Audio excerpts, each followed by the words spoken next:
5 es un órgano también considerado endocrino. Y 6 interviene en la síntesis, secreción de la hormona eritropoyetina. Y 7 regula la formación de los glóbulos rojos justamente por la secreción de eritropoyetina. 8 diríamos que produce también la renina, que controla la presión arterial, el volumen sanguíneo, y 9 produce la hidroxilación de la 25-hidroxivitamina D3 hacia su forma precursor, que sería la forma activa, la vitamina 1.25-hidroxivitamina D. Todos esos entonces son funciones de los riñones, que lógicamente si logran vencer histología, lo van a volver a repetir en fisiología. Estructura de los riñones. Los riñones tienen un aspecto rojizo, tienen una forma habichuela, que se encuentran ubicados en la parte posterior, en el retroperitoneo, está fuera de la cavidad peritoneal, ¿verdad? Mide de 12 centímetros de alto, si ustedes quieren, por 6 de ancho y 3 centímetros de profundidad. En la parte media tiene el ilio, que contiene los vasos sanguíneos, nervios, el segmento inicial del uréter, que está dilatado a lo que se conoce también con el nombre de pelvis renal. Está cubierto por una cápsula que es de tejido conjuntivo denso, que tiene 2 capas, una externa de fibroblastos y fibras colágenas y una interna de miofibroblastos. Tiene una corteza y tiene una médula. La corteza es externa, tiene un color pardo rojizo, y la médula es la parte interna, tiene un color pálido. La corteza, que eso es un detalle importantísimo, contiene más o menos el 90 al 85% de sangre que llega a los riñones. Además, ahí están los corpúsculos renales. En la corteza están los corpúsculos renales, que contienen el glomérulo y su sistema de túbulos asociados, como ser el túbulo contorneados, túbulos rectos, túbulos colectores y el conducto colector.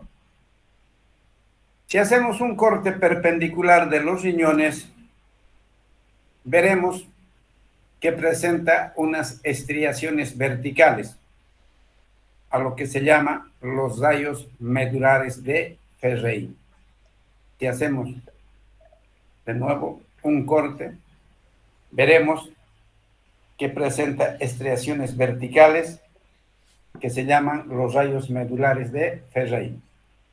Cada rayo medular es un aglomerado de túbulos rectos más sus conductos colectores. Cada rayo medular de Ferrein es una aglomeración de túbulos rectos más sus conductos colectores. Entre los rayos medulares se encuentran los corpúsculos renales. Entre los rayos medulares se encuentran los corpúsculos renales. Los túbulos contorneados y los colectores. A estas regiones donde están los corpúsculos renales, túbulos contorneados y colectores, se llama también laberintos corticales de la corteza renal. La parte interna, que se llama la médula renal, tiene túbulos rectos, conductos colectores y una red capilar especial de vasos rectos. Estos vasos rectos forman parte del sistema intercambiador de contracorriente. Ahorita no vamos a decir nada todavía sobre eso, porque más ratito vamos a ver qué es el sistema intercambiador de contracorriente, que es la que va a regular la concentración de la orina. Por su distribución, Por la diferencia de longitud de los túbulos de la médula, se van a formar las famosas pirámides renales o medulares o pirámides de Malpighi, por la distribución, diferencia de longitud de los túbulos de la médula. Se forman las pirámides renales o medulares o pirámides de Malpighi. Estas pirámides son más o menos en número de 8 a 12. Cada pirámide se divide en la zona externa o médula externa, o sea, cada pirámide se va a dividir en una zona externa o médula externa y una zona interna. Aparte de eso, hay otra estructura que se llama las columnas renales o de Bertin. Columnas renales o de Bertin. Estas columnas renales es tejido cortical que se encuentra dentro de la médula. El vértice de cada pirámide, se llama papila. Aquí nosotros vamos a ver, aquí está. Esto es. Aquí hay un agujerito a donde están mostrando las flechas. Ese agujerito se llama pirámide. Entonces, en el vértice de cada pirámide se va a llamar papila, que se proyecta dentro de un cáliz menor. La punta de la papila o área cribosa está perforado por orificios de desembocadura de los conductos colectores. Y las cálices menores son ramificaciones de 2 o 3 cálices mayores, que son divisiones principales de la pelvis renal. O sea, la pelvis renal primero se va a dividir en cálices mayores y cada cáliz mayor se va a dividir en 2 a 3 cálices menores, donde va a terminar la famosa papila, ¿no es cierto? O área cribosa. Y como estamos mencionando, está perforado por cientos de orificios que van a ser la desembocadura de los conductos colectores. Nefrona. ¿Qué es la nefrona? Es la unidad estructural y funcional de los riñones. Entonces, la nefrona, repitiendo, es la unidad estructural y funcional de los riñones. ¿Qué va a consistir? O sea, ¿de qué estaría, si quieren, formado las nefronas? Del corpúsculo renal más su sistema de túbulos. Y para que no se pierdan, porque pareciera que fuera chino esto, aquí van a ver lo que es todito esto se llama sistema de túbulos del riñón, ¿no ven? Bien, que todo esto está dentro de la nefrona. Aquí estamos viendo que aquí es la corteza, aquí dice médula. Perfecto. Entonces, este sistema de túbulos, aquí tenemos el glomérulo, que está dentro del corpúsculo renal. De ahí va a partir el sistema de túbulos y de acuerdo al trayecto que siguen, se van a llamar contorneados, rectos, gruesos, delgados, proximales, distales. Por ejemplo, aquí,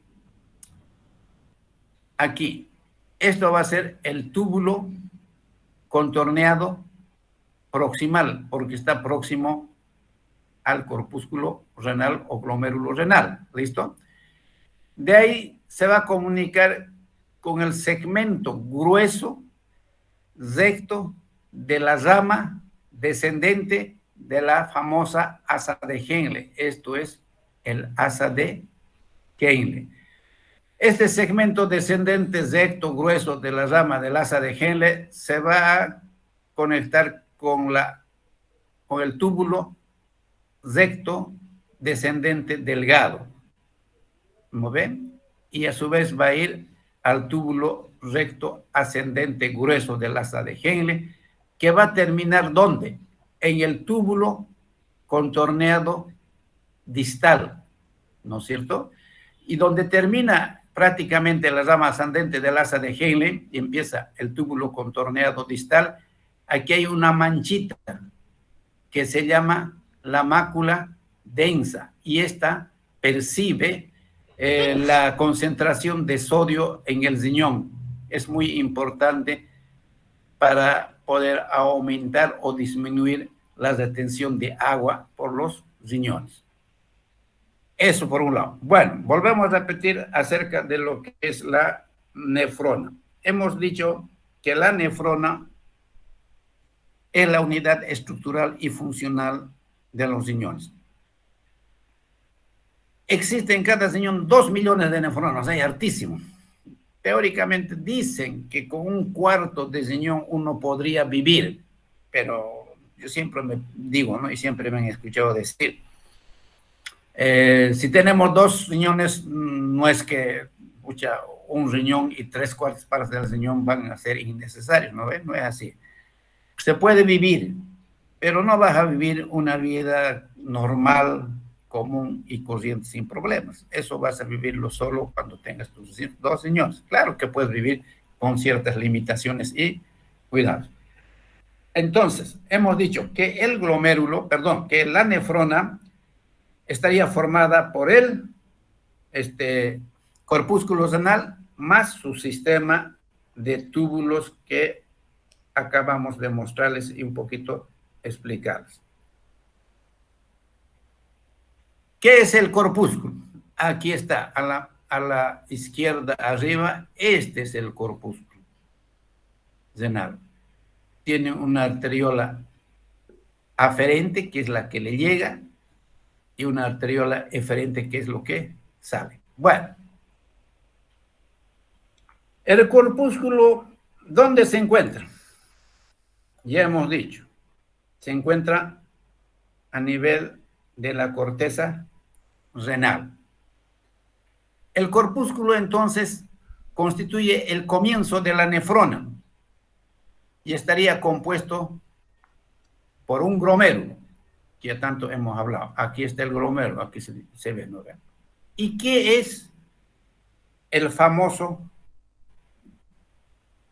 glomérulo?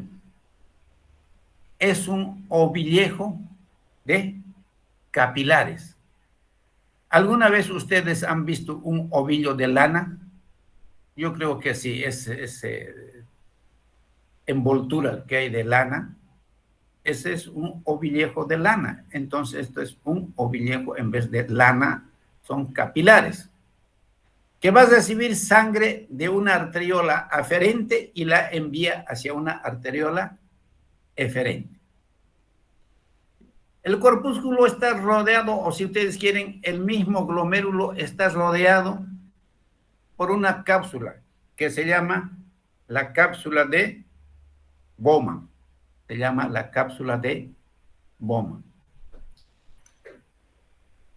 Y a su vez tiene el segmento grueso proximal del sistema de túbulos, formado por el túbulo contorneado proximal, que hace ratito ya les mostré, más el túbulo recto proximal, que prácticamente es la rama descendente del asa de Henle. Segmento delgado, que es la parte delgada del asa de Henle. Segmento distal formado por el túbulo recto distal, más su túbulo contorneado distal. Vamos a hablar ahora de los túbulos renales.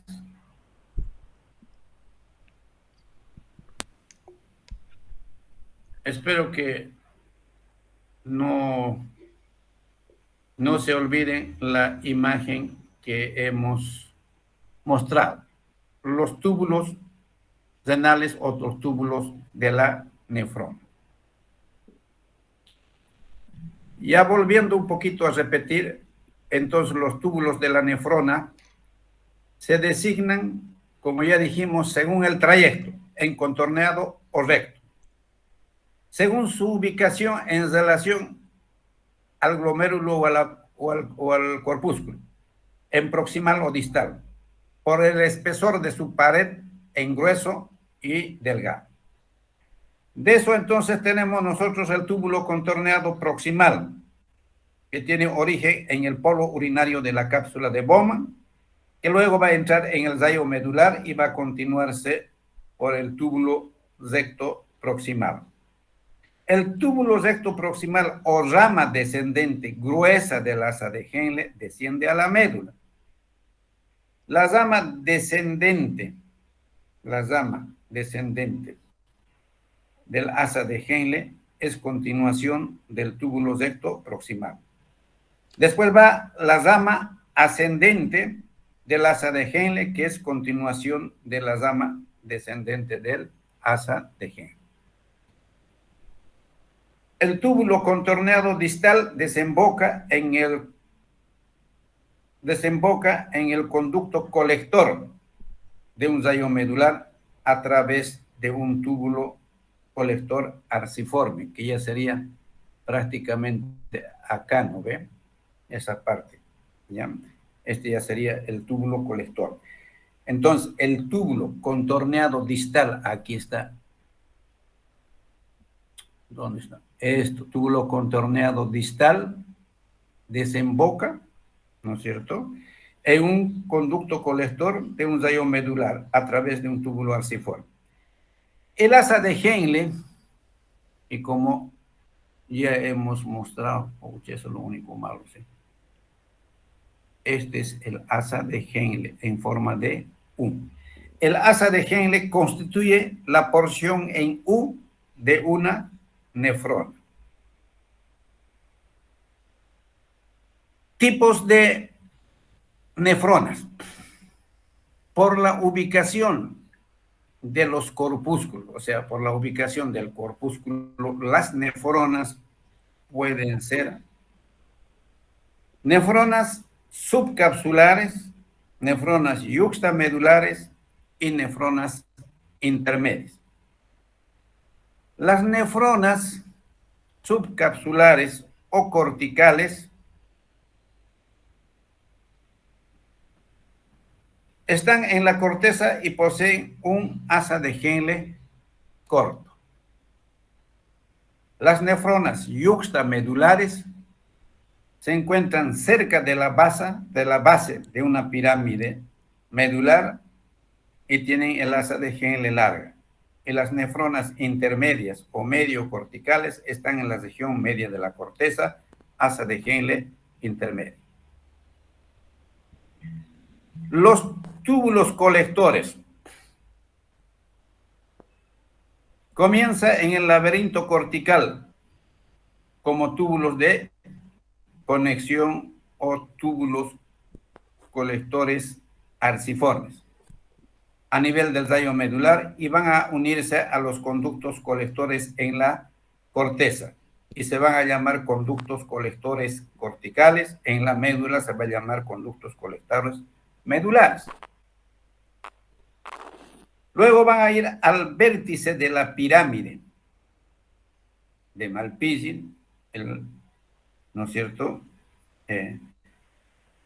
Y a nivel, cada pirámide Molle termina en una papila, que sería un área cribosa, hecho de muchos agujeritos, ¿no ven? Entonces van a ir, o sea, cada conducto colector va a ir al vértice de la pirámide donde confluyen a los conductos papilares, también llamados conductos de Bellini, que sabemos que se abren dentro de un cáliz menor.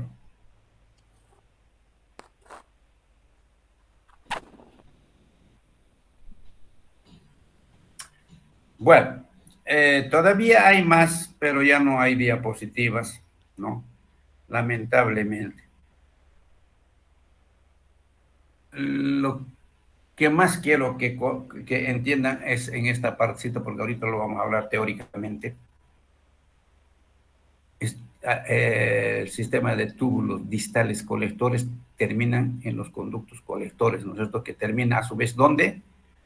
Termina en la papila, y a su vez la papila que va a terminar, ¿dónde? Va a terminar en el cáliz menor.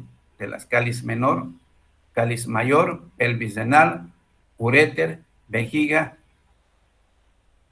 uretra y afuera. Bueno, ¿a qué más o menos cuando hablemos sistema intercambiador de contracorriente se van a imaginar esta U? Esta U en asa, esta U del asa de Henry. Si ustedes tuvieran así un tubito o una manguerita tal como está, así, dobladito en U, ¿verdad? Y le echarían agua por aquí, esa agua va a bajar, aquí va a subir, hasta poderse equilibrar a ambos lados a la misma altura, ¿verdad? Si yo echo agua hasta aquí va a ser a ambos lados. Entonces, ese mecanismo es lo que se considera como mecanismo de intercambiador de contracorriente, porque esta corriente baja y esta otra sube, por eso es contracorriente. Bueno, vamos a hablar de lo que es el aparato de filtración del riñón, ¿ya? El aparato de filtración del riñón. Ya no hay diapositiva por si acaso. Hemos dicho que estaría formado por el corpúsculo renal, ¿no es cierto? Y el corpúsculo renal tiene el aparato de filtración. Tiene un diámetro de 200 milímetros. Y tiene el glomérulo, que es un ovillejo de capilares, más las hojas epiteliales visceral y parietal de la cápsula de Bowman. Entonces, si nosotros miramos esto, este es un glomérulo, está cubierto por la cápsula de Bowman. Esta cápsula tiene una hoja visceral que está encima del glomérulo y una hoja parietal. Entonces, en medio de eso hay un pequeño espacio que se llama espacio de Bowman. Bueno, ahora sí, componentes del aparato de filtración. A ver, van a escuchar. Componentes del aparato de filtración. O sea, en otras palabras, estamos diciendo qué es lo que, de qué cosas está formado el aparato de filtración. Por eso, componentes del aparato de filtración. Uno, desde luego va a ser el endotelio de los capilares glomerulares, porque de ahí va a salir todo el líquido, ¿verdad? Dos, tú sabes que los capilares, las células endoteliales descansan en una membrana basal, entonces va a ser la membrana basal glomerular, listo. Entonces de ahí va a salir ¿a dónde? A la hoja visceral de la cápsula de Bowman. Y después va a ir a la hoja parietal de la cápsula de Bowman. Bueno, la hoja visceral de la cápsula de Bowman, ¿ya? Tiene células epiteliales viscerales o podocitos. Repetimos, la hoja visceral de la cápsula de Bowman tiene células epiteliales viscerales o podocitos que van a emitir prolongaciones alrededor de los capilares de las células viscerales o podocitos. Van a salir prolongaciones alrededor de los capilares. A su vez, de los capilares surgen otras prolongaciones secundarias y terciarias, que se van a llamar pericelos. O sea, de las células viscerales salen prolongaciones. De los capilares surgen las prolongaciones secundarias y terciarias llamadas pericelos. Estos pedicelos se van a interdigitar con los pedicelos de los podocitos. Se van a interdigitar, ¿no ves? Se van a mezclar con los pedicelos de los podocitos. Entonces, los espacios que están entre los pedicelos interdigitados es lo que se llama ranura de filtración. ¿Listo? Facilito. De los capilares, o sea, a nivel del glomérulo, entonces de unas células epiteliales, ¿no ven? A nivel de la hoja visceral de la cápsula de Bowman, hay células viscerales llamados podocitos. De estos podocitos van a salir unas prolongaciones que van a estar alrededor de los capilares, y de los capilares también van a salir otras prolongaciones llamadas secundarias y terciarias llamadas pedicelos. Entonces, los pedicelos de los capilares se interdigitan con los pedicelos de los podocitos, y los espacios que va a haber entre los pedicelos interdigitados se va a llamar ranura de filtración. Los pedicelos poseen filamentos de actina que regulan el tamaño, la permeabilidad de las ranuras. Otro factor puede ser la presencia de una membrana llamada el diafragma de la ranura de filtración. Por tanto, el aparato de filtración es una barrera semipermeable. A ambos lados está una capa extracelular que sería la membrana basal. Resumiendo, los componentes del aparato de filtración, o de qué estructura está formado el aparato de filtración del riñón, está formado por el endotelio de los capilares glomerulares, por la membrana basal glomerular y la cápsula de Bowman con sus dos hojas, visceral y parietal.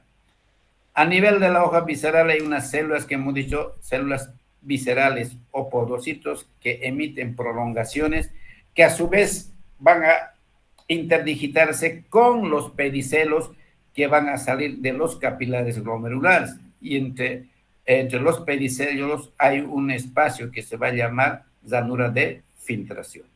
¿Listo? Ahora, estos pedicelos poseen filamentos de actina, que son los que regulan el tamaño, la permeabilidad de las ranuras. Y otro factor puede ser la presencia de una membrana llamada diafragma de la ranura de filtración. Por lo tanto, el aparato de filtración es una barrera semipermeable a ambos lados, es una capa extracelular, la membrana basal. La membrana basal glomerular, hemos dicho que actúa como una barrera física y filtro iónico selectivo. La membrana basal glomerular actúa como una barrera física y filtro iónico selectivo. Contiene colágeno tipo 4,13, cialoglucoproteínas, laminina, fibronectina, entactina, heparansulfato. Estos están localizados en la lámina rara externa, lámina rara interna y lámina densa. Ya, ahorita vamos a decir qué es cada uno de esos. Volvemos a repetir. La membrana basal glomerular actúa entonces como una barrera física y filtro iónico selectivo. Contiene colágenos de tipo 4 y 13. Cialoglucoproteínas, laminina, fibronectina, entactina, heparansulfato. Estos están localizados en la lámina rara externa, la lámina rara interna y la lámina densa. Todo eso ha pasado a nivel más o menos de la hoja parietal, de la hoja visceral, de la cápsula de Bowman. Y la hoja parietal de la cápsula de Bowman simplemente es epitelio plano simple. Y se acabó el cuento. Epitelio plano simple. El espacio que hay entre la hoja visceral y parietal, ya lo hemos dicho, de la cápsula de Bowman se llama espacio urinario o de Bowman. El espacio que hay entre la hoja visceral y parietal de la cápsula de Bowman se llama espacio urinario de Bowman. Corpúsculo renal. El corpúsculo renal tiene un grupo celular adicional. El corpúsculo renal tiene un grupo celular adicional, que son las células mesangiales y su matriz extracelular, y forman el mesangio. Entonces, el corpúsculo renal, ¿no?, tiene un grupo celular adicional que se llama las células mesangiales. Y su matriz extracelular van a formar el mesangio. Algunas células mesangiales están fuera del corpúsculo. Algunas células mesangiales están fuera del corpúsculo y se van a llamar células mesangiales extraglomerulares o células LASI. ¿Ya? Esas células mesangiales que están fuera del corpúsculo se llaman células mesangiales extraglomerular o células LASI. Y van a formar parte del aparato de yuxtaglomerular.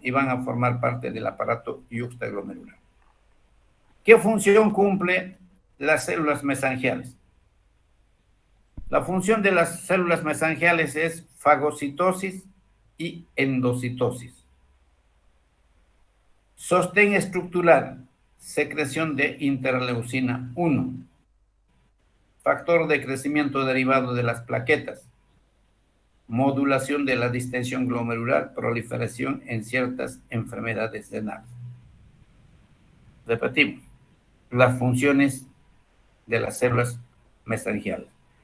Fagocitosis y endocitosis, sostén estructural, secreción de interleucina 1, factor de crecimiento derivado de las plaquetas, modulación de la distensión glomerular y proliferan en ciertas enfermedades renales. Ahora sí vamos a hablar del aparato yuxtaglomerular. ¿Qué es el aparato yuxtaglomerular? El aparato yuxtaglomerular comprende la mácula densa, esa manchita que les dije que está al empezar el túbulo contorneado distal. Entonces, el aparato yuxtaglomerular del riñón comprende la mácula densa, células yuxtaglomerulares, células mesangiales extraglomerulares. Eso es el aparato yuxtaglomerular, volviendo a repetir, que estaría formado por la mácula densa, células yuxtaglomerulares y células mesangiales extraglomerulares. Función del aparato yuxtaglomerular. Regula la presión arterial mediante la activación del sistema renina-angiotensina-aldosterona, porque secreta renina. La función del aparato yuxtaglomerular es que regula la presión arterial por activación del sistema renina-angiotensina-aldosterona. Secreta entonces la renina. La acción del aparato yuxtaglomerular es desempeñar un papel importante en la homeostasis del sodio, ¿no ves? ¿Se acuerdan? Porque ahí está la mácula densa. Entonces, la acción del aparato yuxtaglomerular, entonces, es en la homeostasis del sodio y la hemodinámica renal. Las células yuxtaglomerulares o células musculares lisas modificadas secretan la renina a la sangre, donde la renina va a catalizar la hidrólisis del angiotensinógeno en angiotensina 1, que a su vez la angiotensina 1 se va a convertir en angiotensina 2 por acción de la enzima convertidor de angiotensina. Entonces, repitiendo nuevamente la acción del aparato yuxtaglomerular, cumple un papel importante en la homeostasis del sodio y la hemodinámica renal. Las células yuxtaglomerulares o células musculares lisas modificadas secretan renina a la sangre, donde cataliza la hidrólisis del angiotensinógeno en angiotensina 1, que se va a convertir a su vez la angiotensina 1 en angiotensina 2 por la enzima convertidora de angiotensina. La angiotensina 2 estimula la liberación de aldosterona, que actúa sobre los conductos colectores para aumentar la reabsorción de sodio, agua. Es un poderoso vasoconstrictor.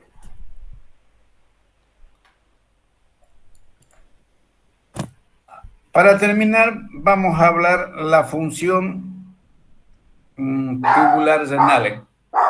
Es un poquito fatigado, ¿no? Porque Caramba, eso es lo malo, pues. Cada segmento de estos túbulos que estás viendo, recto, distal, proximal, contorneado, cumple más o menos una función diferente. El filtrado glomerular, ¿no? Al pasar por los túbulos uriníferos, que ya lo hemos dicho cuáles son, y colectores del riñón, sufre cambios por absorción activa y pasiva. Porque en el riñón, por si acaso quieren saber, se filtra 180 litros al día. Pero nosotros no orinamos pues 180 litros de líquido al día, ¿no ven? Prácticamente promedio se orina 1.5, o sea, de 175, ¿no? 165, 70, 80, sí, como 165 litros de líquido se vuelven a reabsorber. Entonces, repitiendo, el filtrado glomerular al pasar por los riñones o al pasar por los túbulos uriníferos y colesterol del riñón sufre cambios por absorción activa y pasiva, como por ejemplo de agua, sodio, bicarbonato, glucosa. Secreción, y se añaden al ultrafiltrado creatinina, bases y ácidos orgánicos. En consecuencia, el volumen del ultrafiltrado se reduce, la orina se torna hiperosmótica. Entonces, en esta función tubular renal, ¿qué estructuras actúan? Empezamos a hablar del túbulo contorneado proximal. El túbulo contorneado proximal es el sitio inicial y principal de absorción. Tiene células cúbicas con características especiales, como ser un borde en cepillo, formado por microvellosidades rectas, largas y juntas. Entonces tiene un borde en cepillo formado por microvellosidades rectas, largas y juntas.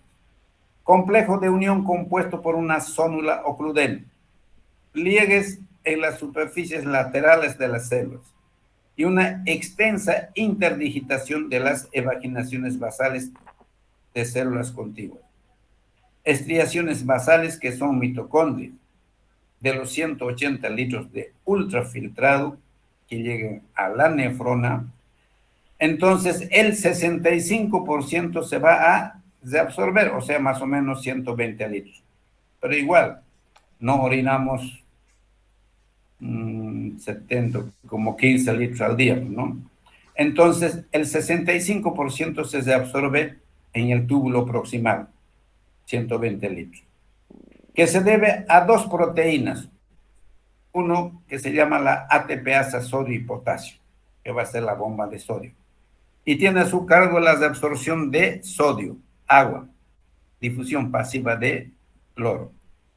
La otra es la aquaporina 1. Entonces, volvemos a repetir.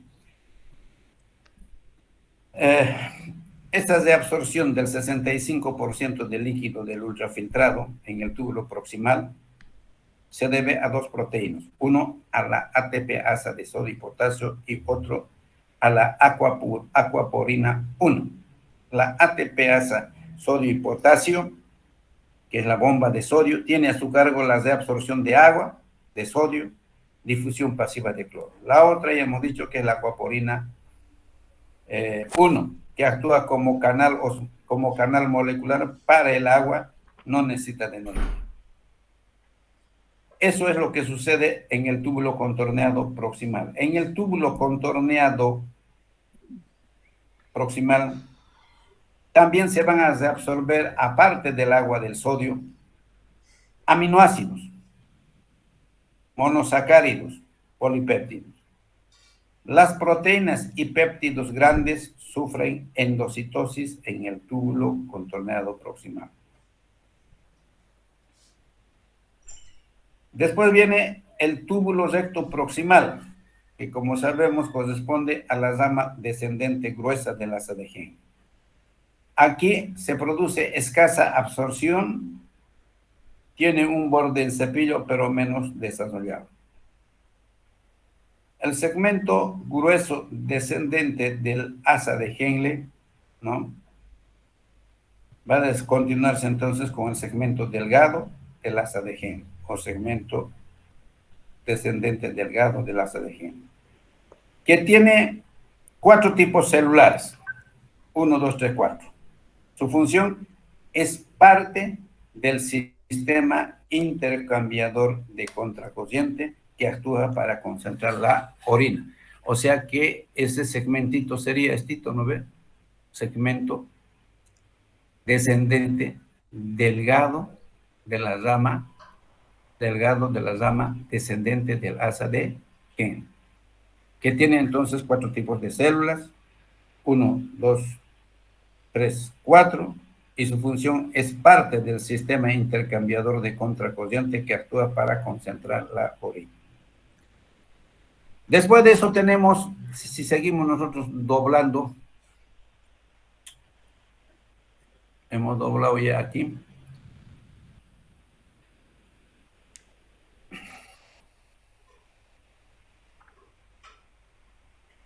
Tenemos el túbulo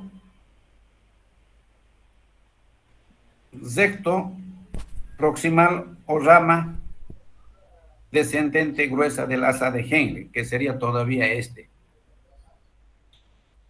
Pucha. Este, ¿no ven? Entonces, túbulo recto proximal o rama descendente gruesa del asa de Henle. Aquí hay escasa absorción, tiene borde en cepillo, pero menos desarrollado. Después tenemos el segmento delgado del asa de Henle, como ya dijimos, que tiene las 4 variedades de células.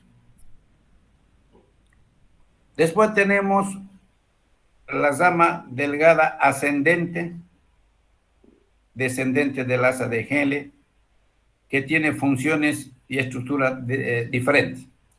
La rama delgada descendente del asa de Henle, el ultrafiltrado ahí se vuelve isoosmótico. Es permeable al agua, menos permeable al sodio y al cloro o a la urea. La rama delgada ascendente del asa de Henle, el ultrafiltrado es hiperosmótico, es muy permeable a la difusión pasiva de sodio y cloro al intersticio. Es impermeable al agua, por eso es el segmento diluyente de la nefrona, y el ultrafiltrado en la nefrona es hipoosmótico.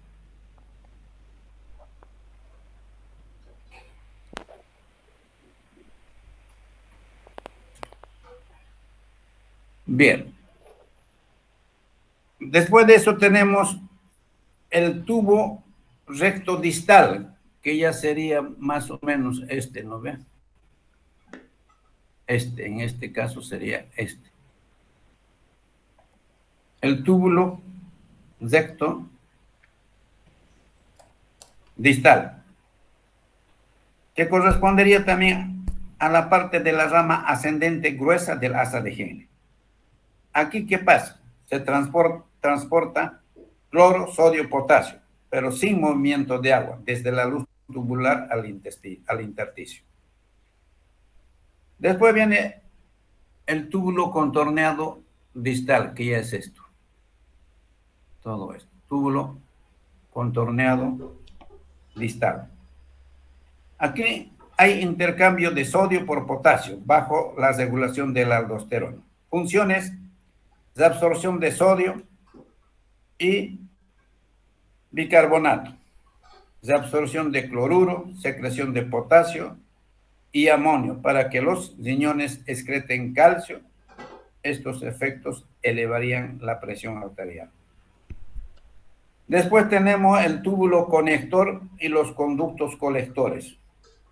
Son epitelio simple y cúbico simple. Se distinguen de los túbulos proximales y distales por los límites celulares apreciables y tienen 2 tipos de células, las células claras y las células oscuras. Las células claras son células que tienen un cilio con acuaporinas 2, 3, 4, canales acuosos regulados por la aldosterona para la absorción de agua. Y las células oscuras o células intercalares son menos, con muchas mitocondrias, citoplasma más denso, participa en la secreción de hidrógeno. Aparte de todo lo que estamos hablando, existen otras estructuras en el riñón. Hay lo que se llama las células intersticiales. Forman el tejido intersticial que rodea las nefronas, los conductos, los vasos sanguíneos y linfáticos. En la corteza existen dos células intersticiales. Son parecidos a los fibroblastos y macrófagos. Sintetizan y secretan colágeno, glucosaminoglucanos, prostaglandinas, prostaciclinas y la hormona para reducir la presión arterial.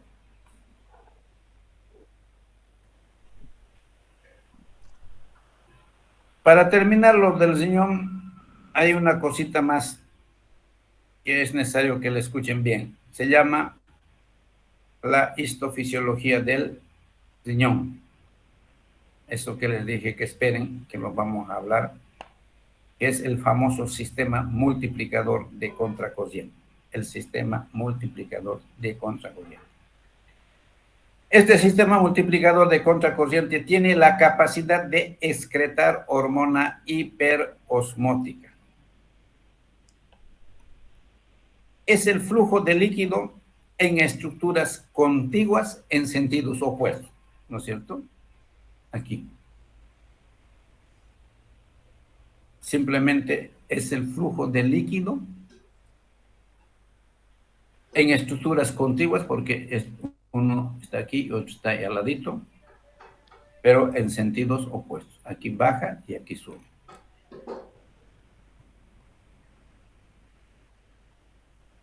Entonces, comprendería el sistema multiplicador de contracorriente tres estructuras. La primera, el asa de Henle. Segunda, los vasos rectos. Y tercero, los conductos colectores. Primero, el asa de Henle. Actúa como multiplicador de contracorriente. Vasos rectos son paralelos al asa de Henle. Actuarían también como intercambiador de contracorriente de agua y solutos. Y el conducto colector actúa como dispositivo equilibrador osmótico. Entonces, la interacción de los conductos colectores, del asa de Henle, de los vasos rectos, por el sistema multiplicador de contracorriente es necesario para concentrar la orina. Y con eso se acabó. Y brevemente vamos a hacer lo que son las vías urinarias y la vejiga y se acabó completamente genitourinario. Vías urinarias. Empieza entonces el cáliz menor. Cálices mayor. Pelvis renal, uréter, vejiga y la uretra. Tiene la misma organización estructural, menos la uretra, como por ejemplo tienen mucosa, que es el famoso urotelio. Tiene muscular, músculo liso y tiene adventicia o serosa. La mucosa de las vías urinarias es epitelio de transición o urotelio.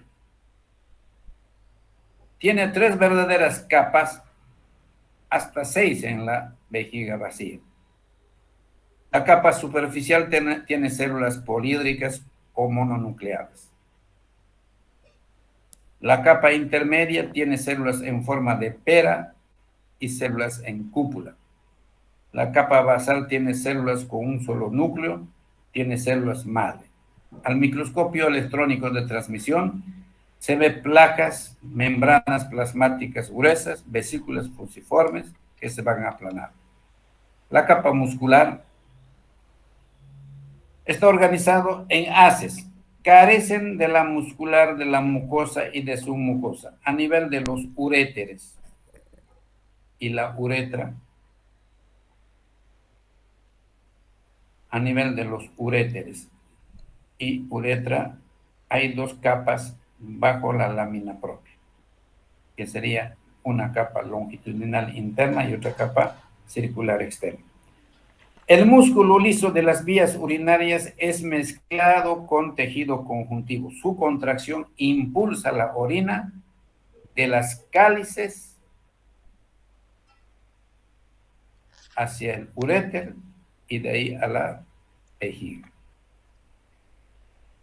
Los uréteres propiamente conducen la orina de la pelvis renal a la vejiga. Tiene una longitud más o menos de 24 a 34 centímetros, trayecto oblicuo, músculo liso, 3 capas, longitudinal interna, longitudinal externa y capa circular media. La adventicia tiene vasos y nervios, tejido adiposo. Cuando la vejiga se distiende, los orificios ureterales se comprimen, lo que evita el reflujo de orina hacia los ureteres. Vejiga urinaria es un receptáculo distensible que tiene 3 orificios, ¿verdad? 2 para los ureteres y 1 para la uretra. Entre los 3 orificios forman el trígono, que es músculo liso. Esto es grueso, con pliegues. El músculo liso de vejiga es el músculo que se llama músculo detrusor. Hacia el orificio uretral van a formar el esfínter interno de la uretra. La uretra. La uretra es un tubo fibromuscular diferente entre hombre y mujer. El hombre tiene una longitud de 20 centímetros. Es grandecito, ¿no? Y tiene 3 porciones: la uretra prostática, la uretra membranosa y la uretra esponjosa. La uretra prostática, de 3 a 4 centímetros, tiene epitelio de transición. Los conductos eyaculadores y conductos excretorios prostáticos desembocan en este segmento. La uretra membranosa, 1 centímetro, va del vértice de la glándula al bulbo del pene. El músculo esquelético del espacio perineal profundo que rodea la uretra membranosa forma el esfínter externo. Está revestido por epitelio estratificado o pseudoestratificado cilíndrico. Y por último, la uretra esponjosa mide 15 centímetros, atraviesa el pene, rodeado por los cuerpos esponjosos, epitelio pseudoestratificado cilíndrico, y desembocan los conductos de las glándulas bulbo-uretrales o glándulas de Cooper y uretrales o de Littré. En la uretra esponjosa tiene 15 centímetros, atraviesa el pene, rodeada por los cuerpos esponjosos, es de epitelio pseudoestratificado cilíndrico, desembocan los conductos de las glándulas bulbo-uretrales de Cooper y uretrales de Littré. La uretra en la mujer es chiquitito, de 3 a 5 centímetros. Tiene epitelio de transición, epitelio cilíndrico estratificado, puede llegar a ser plano estratificado. Puede haber glándulas parauretrales que desembocan a los lados del orificio uretral.